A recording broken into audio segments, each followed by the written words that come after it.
How are we doing? Everybody can hear me? Good. So really thrilled to be here today. I'm always excited when conferences like this can highlight some of the accomplishments of engineers throughout the Midwest. So really good stuff, and hope to just keep it coming. So quick spoiler alert, I did not land a rover or anything like that. We're going to be talking about something a little bit different, but I think equally interesting. So show of hands, who here is familiar with C2FO? All right, so maybe like 15, 20 of you, if I'm counting correctly. So C2FO stands for Collaborative Cash Flow Optimization, kind of a tongue twister, but basically we started the first global market for working capital. So what does that really mean? So I like to give this example where you have a company like, let's say, Amazon, and they have hundreds of thousands of suppliers. And maybe one of those suppliers sells T-shirts. And typically you'd have Amazon paying that supplier for those T-shirts, and terms of payment might be 30, 60, or 90 days, right? But if I'm that supplier and I want to get paid early, maybe I need to start a new factory, hire additional workforce, or source some new materials. Typically, that supplier would have to go to a bank or go to a factorer, and they would have to pay a pretty hefty discount in order to get paid early. But C2FO changes all of that, because that same day, maybe Amazon is sitting on $5 billion cash, and they're looking to simply make a, let's say, 7% rate of return. So we can match the two up in the marketplace, and it's this really great thing where both parties essentially win, because the buyer is achieving their desired rate of return, and the supplier gets their cost of capital at a rate that they name. So it's a pretty rare thing when you have a complex system like that, and both parties are actually winning. Now, the really interesting thing is when you look at this problem on a global scale, that about $38 trillion are locked up in this accounts payable, accounts receivable process. So when you start to think about the trickle-down effects that freeing up some of that capital can have on the global economy, what new innovations we can get to faster, it's pretty amazing stuff. So kind of need to set the table for what we're going to be talking about on the small business lending side with what C2FO does. So that takes me to WFC, or Water for Commerce. So with C2FO, we're positioned to help our suppliers, but only when one of their buyers is on the C2FO platform. So maybe that same supplier is doing business with, let's say, a Walmart or a Target. Since we don't receive the invoices from those buyers on C2FO yet, maybe, we'd like to help them out with those too. So what we did is created this investment fund called WFC, where they can upload their invoices from the buyers that are not on the C2FO platform, and we can use some of the information that we have in C2FO to help underwrite them and get them very affordable short-term loans. So from an investment standpoint, this is very, very attractive, because you don't really see things where you have a 40-day duration with a 6.25% yield very often. So we're really excited about not only helping the suppliers, but also creating this new opportunity for third-party investors as well. So you guys have heard of the Cabbages, the lending clubs, Prospers. There are a bunch of different small business lenders out there today. So what are we doing getting in this space? It's been around for a little while. Why even bother with this whole mess? Well, we think we can do it a little bit better than some other people can. And that's because of the data advantage that we're afforded across our C2FO markets. I personally also think there is a ton of value in objectivity. So approaching this problem from a fundamentally different angle as everybody else, and doing so in a way that really helps support the suppliers and creates an attractive opportunity for investors as well, is something that's pretty interesting. We also use great tools. We'll be, as I'm going through the talk, you guys I'll show you some of the different tools that we used, some of the different design decisions that we made along the way, why we went that route, etc. But everything is built using open source tools, and everything is best in class from our perspective. So some of the tools that we used, a lot of this is kind of Python and R heavy. Who out there is familiar with Python? Probably all of you. How about R? So R is a statistical programming language. Python is a general purpose language. But Python over the probably last 8 to 10 years has really done amazing things in computational computing. So it kind of all started with SciPy and pandas back in the mid-2000s, and there have been a host of new projects since then that have really rounded out the community. So now I need to talk a little bit about risk management as a whole. So does anybody here have a financial background? Not really? Oh, I see a couple back there. Okay. So way back when I was a finance guy, undergrad, and that was in 2008, and I lived in New York, so I went back up there to get a job being a quant on Wall Street, and guess what? 2008 wasn't the best time to do that.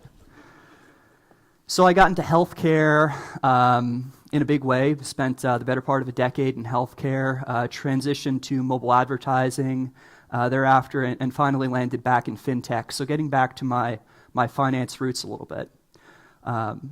But underneath just about any financial institution, you have to think about the not-so-sexy side of things, which is risk management.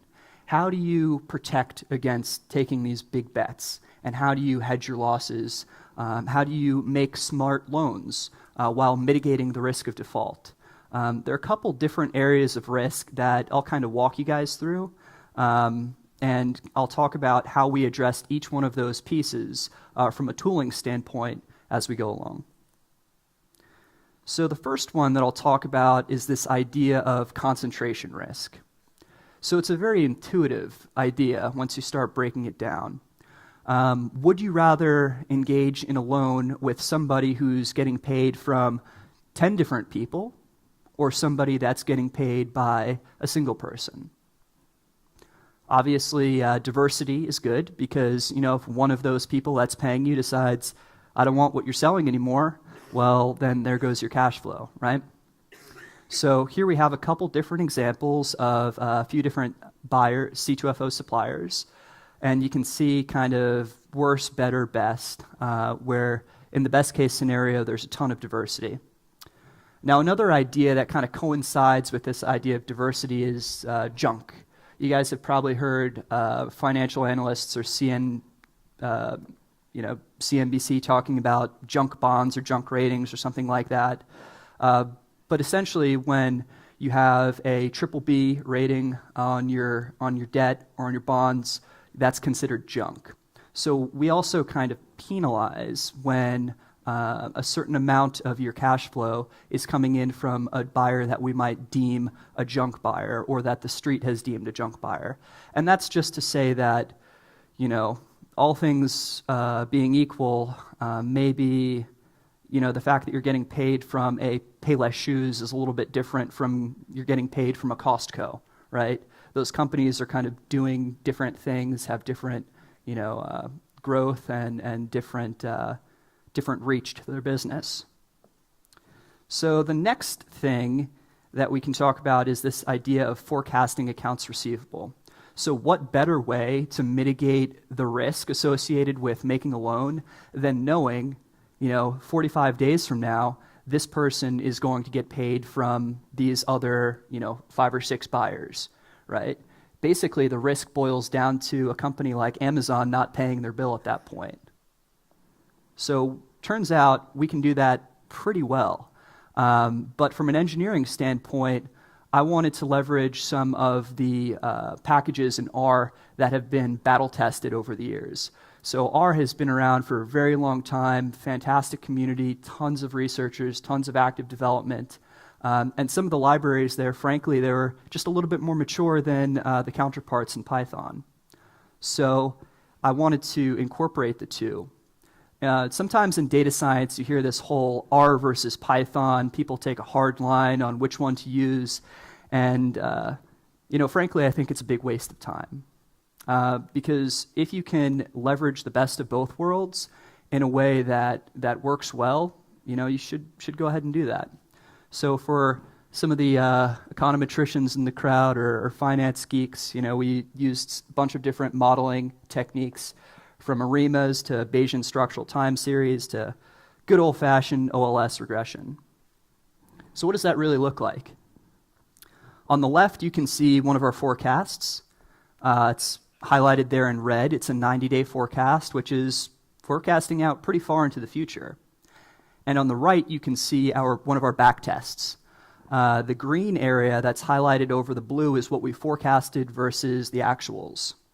So you guys can see that not only are we picking up on that seasonal trend really well, but we're getting down to a very, very, very small percentage difference in what the actuals ended up being. So what does that mean from a risk management perspective? If I know down to a very small margin of error that you're going to have this much coming in the door so many days out, well, hey, that helps me mitigate the risk of default if I'm lending you some amount less than that, right?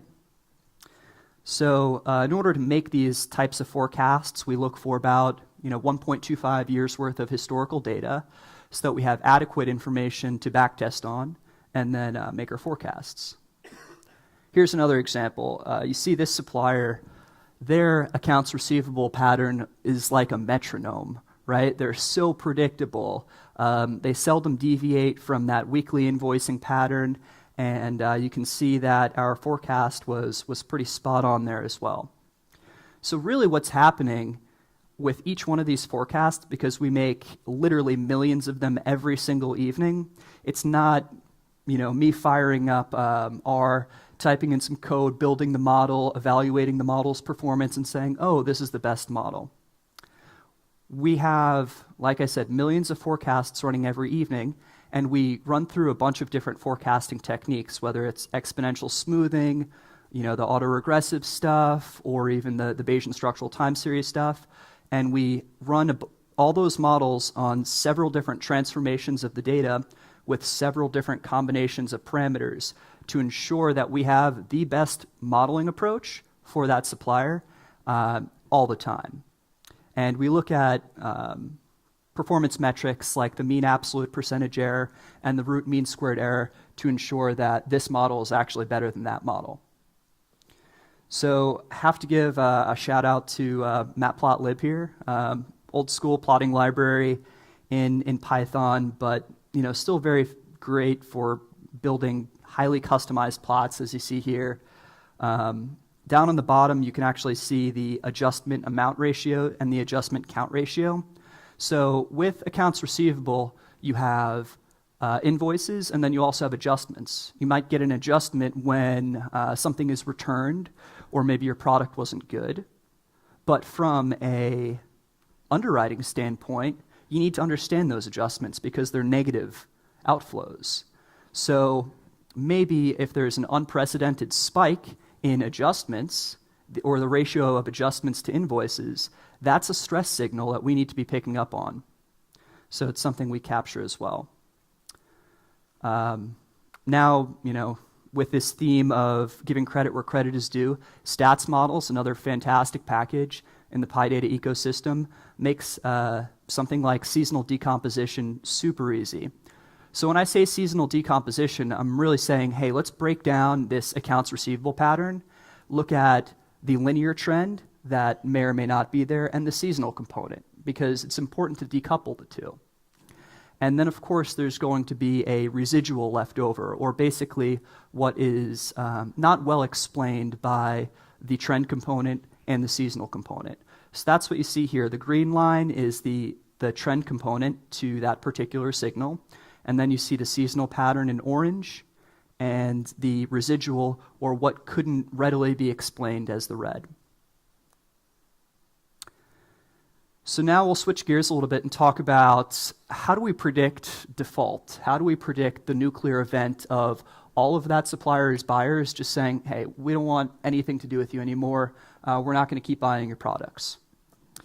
Well, since C2FO, getting back to the data advantage, has been around for, we've been collecting data on suppliers for 5, almost 6 years in some cases.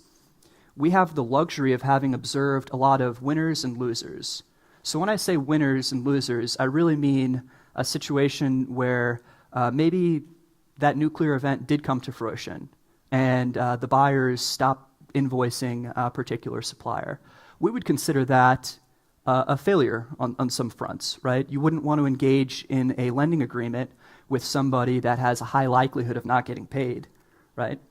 So what we can do is train machine learning models where we're looking at some of these failures over history, and we're effectively taking the clock back to that point in time right before that failure would have happened, or the accounts receivable would have zeroed out, and said, hey, it would have been great to know this 45 days in advance of that happening, because that would have been a typical duration for a loan, and we would like to assign a probability to every supplier of them going to zero. So we can do that, but it's kind of tricky because of this problem with data leakage. So data leakage boils down to you don't want to accidentally be able to observe something that would not have been observable at that point in time when you really would have made that prediction. So that's why we have to go back to the point where they flatlined and then truncate additional history 45, 60 or 90 days beforehand, whatever the window is that we would have liked to make that prediction. And then we get into this feature engineering process. So when I talk about feature engineering, I'm really just talking about creating interesting variables for the models to pick up on so that we're good at predicting this thing. And in this case, this thing is accounts receivable discontinuation. So how is the model trained? What do we do there? Sometimes you'll hear things like, hey, this model is a black box. What's really going on in it? We use a library called scikit-learn, which is fantastic. It has tons of both supervised and unsupervised machine learning models implemented. In this case, this would be considered a supervised machine learning problem because we know what we're trying to predict afterwards, that AR discontinuation that I mentioned. And scikit-learn is great for not only training models, but preparing your data so that it's conducive to training those models. So I kind of detailed a few of those things here when we talk about encoding categoricals. When you're training a model, you can't just throw in red, green, blue. You need to turn those things into a numerical representation. So kind of maybe red becomes a column, blue becomes a column, and green becomes a column, and you have a 0 or 1 in those columns, right? So taking that categorical information and making it numerical. Polynomial features or interaction features for any physicists in the room, where you're multiplying different variables by each other to come up with new variables to throw in your model. Scaling features, kind of achieving unit variance or scaling between 0 and 1 type of stuff. And dimensionality reduction. So you can end up with literally thousands, hundreds of thousands, and in some cases even millions of variables in these models. But oftentimes, you're looking for a trade-off between, hey, maybe 100 variables was good enough to get me right where I needed to go. And that's where this idea of dimensionality reduction or searching for feature importance comes into play. XGBoost, for anybody that's heard of Kaggle, anybody? Yeah, they host these fantastic machine learning competitions online. Companies like Microsoft or GE will say, hey, we've got this really big problem. Let's look to the wisdom of the crowd to solve that problem. And usually they'll attach some sort of cash prize for something like that, given 6 to 8 weeks to solve this problem. In any case, this library XGBoost has these really, really fantastic machine learning models known as gradient boosted trees. And that usually destroys these competitions if you're interested in competing. Usually you see the winners using this particular library because it's really fast and really good. So giving credit where credit is due for creating a nice Python wrapper around that library. So at the end of the day, how good are we actually at predicting when a supplier is going to discontinue invoicing. Turns out pretty good. There are all sorts of different metrics that you can look at to evaluate a machine learning model, but the one that we're kind of concerned with is recall. And recall basically says, hey, out of all of those ones that ended up discontinuing invoicing, how many did you actually catch? So you can see here, kind of plotted over time, how well we were doing with the 45 and 90-day predictions for doing just that. And we top out around, 3 out of 4 times, or 75% of the time. So pretty good. And that's really a testament to the information that we have to train those models on that allows us to get that type of performance. So bankruptcy. We talked about accounts receivable discontinuation, but how is that different from bankruptcy? You'll hear about a company filing for Chapter 11. They throw their hands in the air and they say, we can't pay any more of our debt, we're done. So initially, we kind of thought about that as the same as accounts receivable discontinuation, but then after talking about it a little more, realized it's totally different. You could file for bankruptcy because of a catastrophic event coming, and a catastrophic event like, who remembers that CEO that took off all his clothes and ran around, what was it, San Diego? Yeah, that happened. So you can have, something go wrong with management. You could have something go wrong with perhaps your social media presence. You could have something go wrong in the economy that has a bad downstream effect on your business. There may not always be signals in your historical cash flows that would indicate that you're going to file for bankruptcy. And because they're two distinctly different problems, we had to create 2 different models to do just that. But turns out, it's kind of tricky to do this because you have to look at all of the historical bankruptcies and then associate that information with all of your supplier information. And that becomes a matching problem. So you think about a company that's called like Bob's Hardware, and then you see they filed under Bob's Hardware LLC, and Bob's Hardware is located on Main Street, and Bob's Hardware LLC is headquartered in Wilmington, Delaware, like a bunch of LLCs are. How do you know it's actually the same one? So we had to build out this very thorough matching process to figure that stuff out. And this is the hierarchical approach that we decided to take. First we're cleaning the data, stripping stuff to lowercase, taking out special characters, all that fun stuff. Then we do the easy stuff first. So if you have a tax ID that's the same on both sides, boom, easy. If you have a phone number that's the same, that's pretty easy too. But then if you don't have either one of those things, you need to go to the name. And we can use things like Levenstein distance, Yarrow-Winkler distance, Jacquard distance, to look at how many changes are necessary to get from one string to another string, or what's the absolute union of one string to another string, percentage-wise. So some of these measures of distance allow us to get a little bit closer to say, hey, that's the same guy, or that's a completely different company. And then, if we need a little bit more assurance, we can go ahead and calculate the distance from a geographical standpoint between the 2 locations. So maybe the name is slightly different, but they're about 0.2 miles away from each other. Then we can feel a little bit more confident that it's the same company. So when I'm talking about doing some of these things, they're pretty computationally intensive most of the time. So one great thing about Python and some of the tricks that you can do with libraries like NumPy, or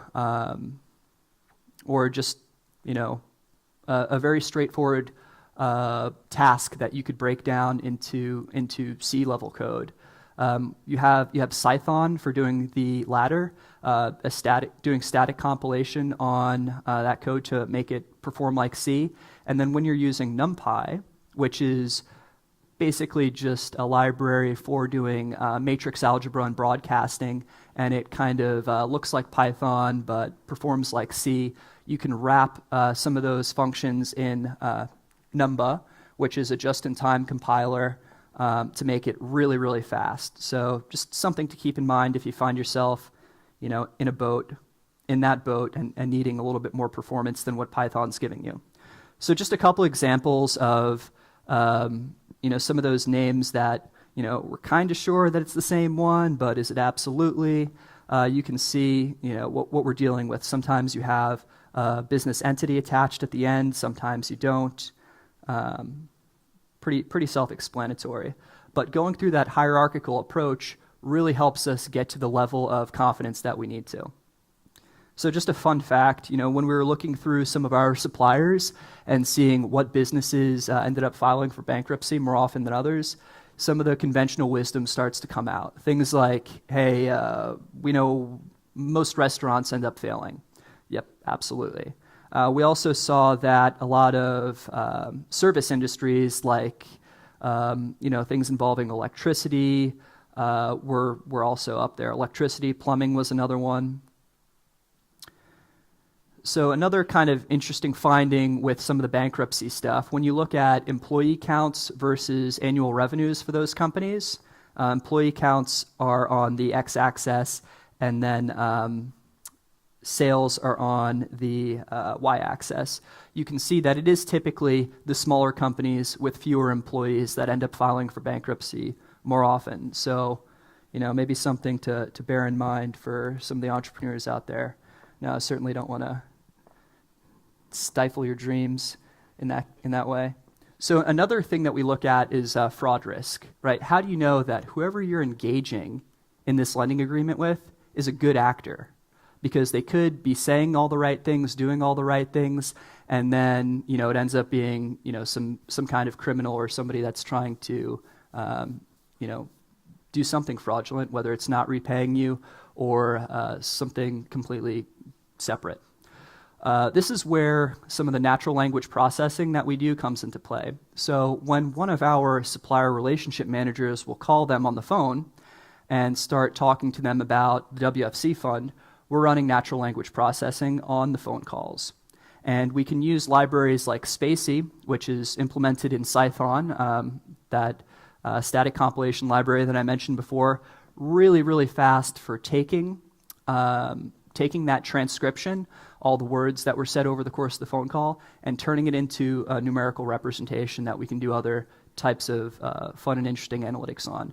So we red flag obvious words, things like debt, leverage, bankruptcy, alcohol, Cayman Island accounts, red flags that might say, hey, this person might not be the best actor, and you might want to think twice before engaging in a lending agreement with them. And when you think about the toll that this would take for a human to sit there and do all this transcription themselves, it becomes an insurmountable problem very, very quickly. One other way that we think about de-risking fraud is this idea of congruency. So you see some math up there, but don't worry about it too much. At the end of the day, what we're doing is saying, hey, we know what these invoices say from this buyer, like the Amazon scenario before, and we know to the dollar how much those invoices were for. And then we're asking that supplier to upload all of their invoices again. So we can see dollar for dollar, what's the deviation from what the buyer said and what the supplier presented us with. We can compare to the dollar. We can also do some aggregation based on the due dates and see, if we sum up everything in this due date, how close is it to what we saw in the C2FO markets. So just another way of kind of using our unique data advantage to do something completely different for mitigating risk with these loans. If you look at some of the default rates for companies like Lending Club and some of the other small to mid-sized business lenders out there, they're quite high because they do not have the same type of data that we have to help mitigate some of these risks. At the end of the day, we've come up with our kind of view of, you guys know about your credit score, obviously, scale of 0 to, what is the top, 860, I believe, something like that. Our WFC score goes from 0 to 100. In any case, it's our opinion on whether or not you're a good candidate for a loan. Here you can see kind of the two distributions of those scores, both roughly normal. I mentioned before that we look for about 1.25 years of information of history to do those forecasts. So what happens when we don't have that much information? Well, since the forecast piece is a big component of these scores, we don't just throw our hands up in the air and say, okay, we can't assign a WFC score for this particular supplier. Well, what we do is go back to a little bit of machine learning, right? So you guys remember a good old-fashioned regression, right? We have some values, and we want to predict some other continuous value.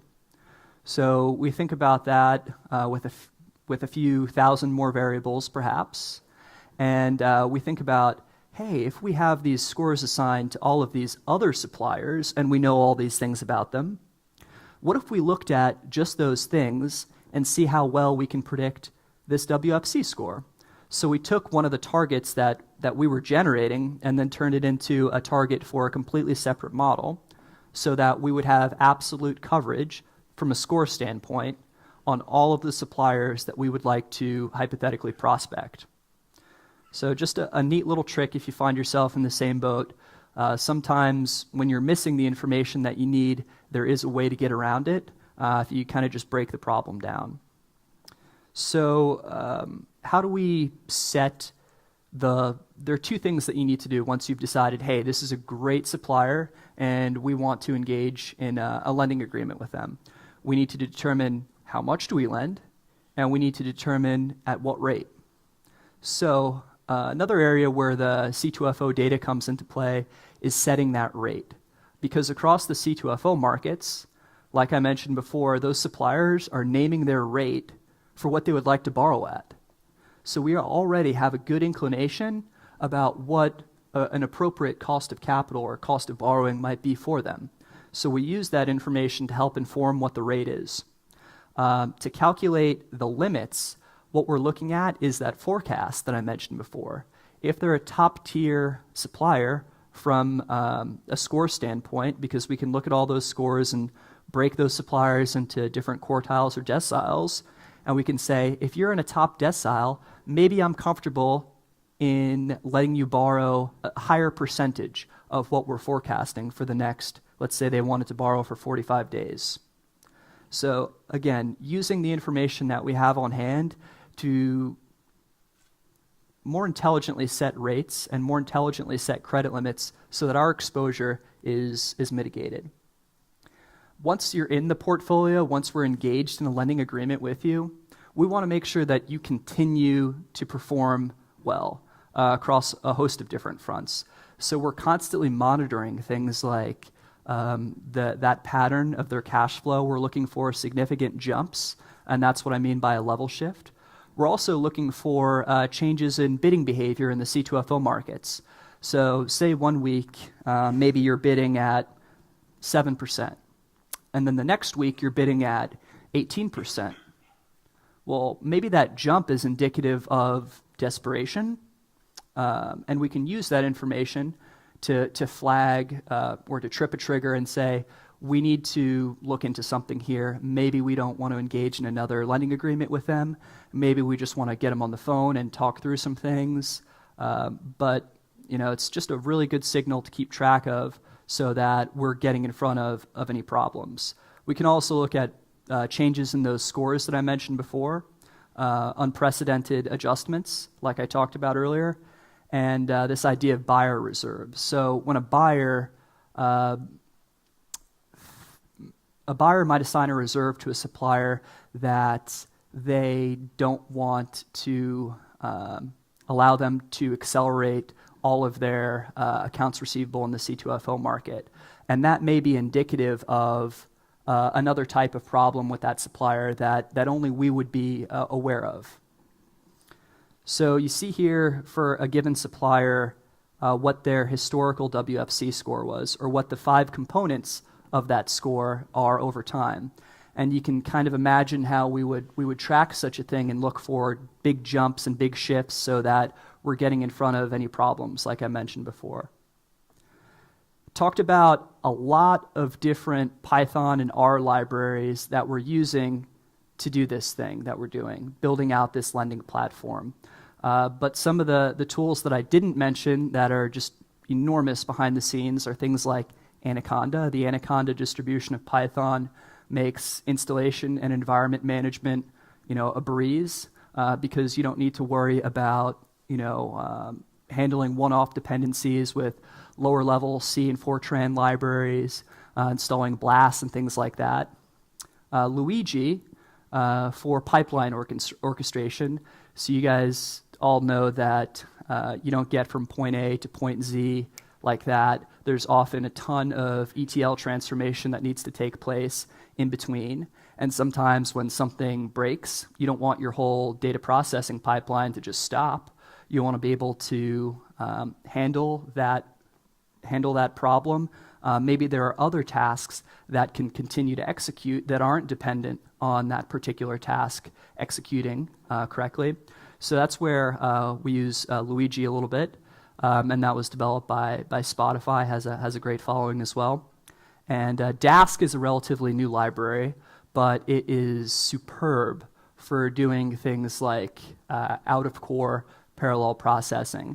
So just like you see in that Luigi, I know it's kind of difficult to see, that Luigi directed acyclic graph on your right-hand side.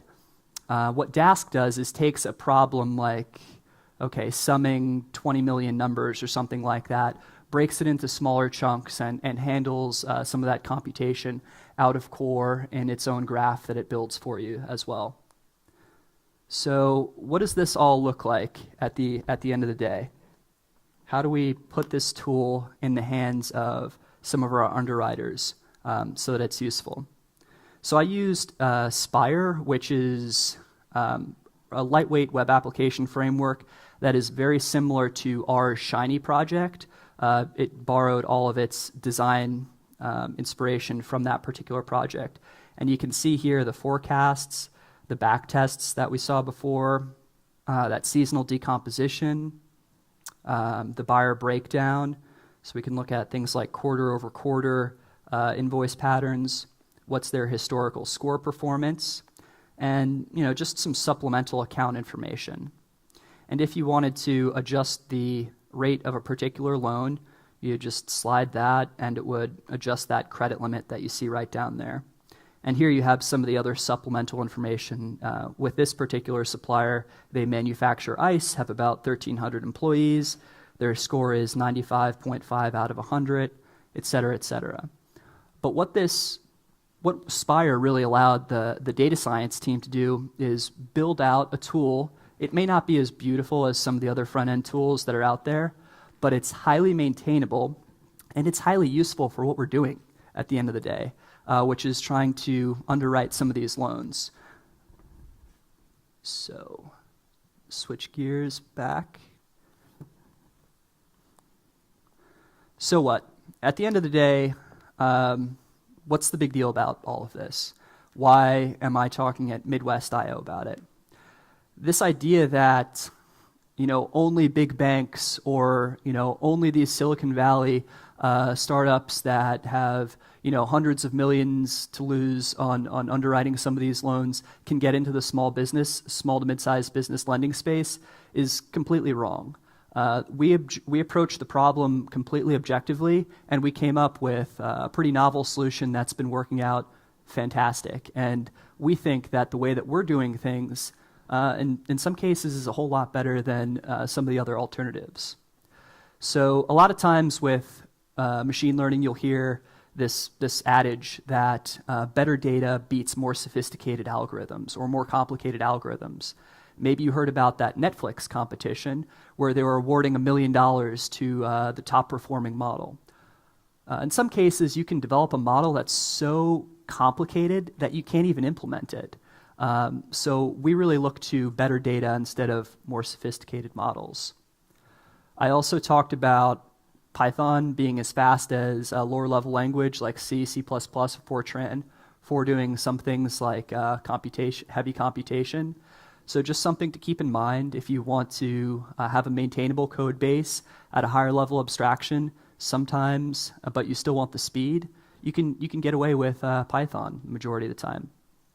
And last but not least, a big part of open source software is not just developing the software, but creating compelling use cases and using it well and building great value with that open source software.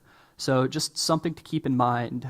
You need both sides of that equation for this whole OSS thing to work. So with that, I think I'm just coming up on time here. So if you guys have any questions for me, feel free to find me outside and let me know. But thank you again for having me.